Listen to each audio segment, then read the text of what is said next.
Today's verse is Ephesians 6, verse 11. Now, this is the beginning of talking about the armor of God, putting on the full armor of God. What it says is, put on the whole armor of God, that you may be able to stand against the wiles of the devil. And if you read on down, verse 13 says, therefore, put on the full armor of God, and when you have done all, stand. Now, what he's telling you is to take your stance, plant your feet. Do not be a pushover. Don't let him run over you. Don't let him rob you.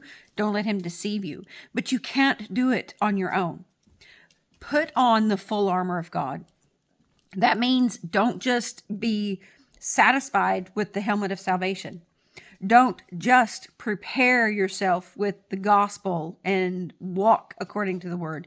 You have to have the whole thing. You have to gird your loins with the truth. You have to pick up the shield of faith. You have to pick up the sword of the Spirit. You have to have the breastplate of righteousness. You have to put on the entire suit. You can't just put on the jacket or the shoes or the tie.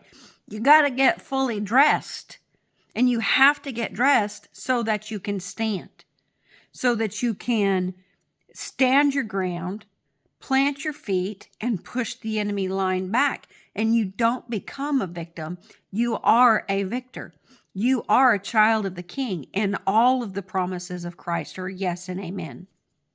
You can do all things through Christ who strengthens you. And just because you can do all things doesn't mean you need to do all things. You can, doesn't mean you should. Don't do it alone. If you need help, ask for help. If you are struggling with something, it's a big battle, get you a prayer partner, get somebody else that's going to come alongside and agree with you in faith. You don't have to fight every battle alone.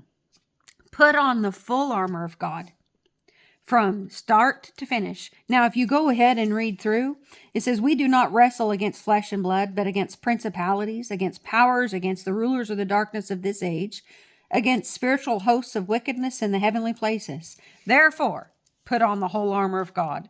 You have to remember that your enemy is not your neighbor. Your enemy is the enemy. Your enemy is a supernatural being, one that was here at the beginning of our existence for sure.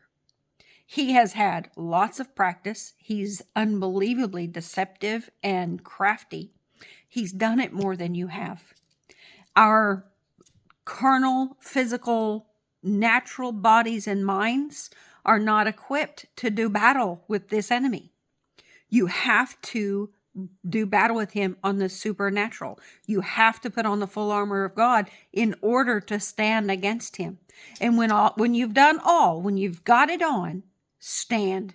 Stand, therefore, in the full armor of God. What do you mean? Do I stand right here? Don't walk anywhere else? No. You stand on the promises. You keep your place. You keep your faith.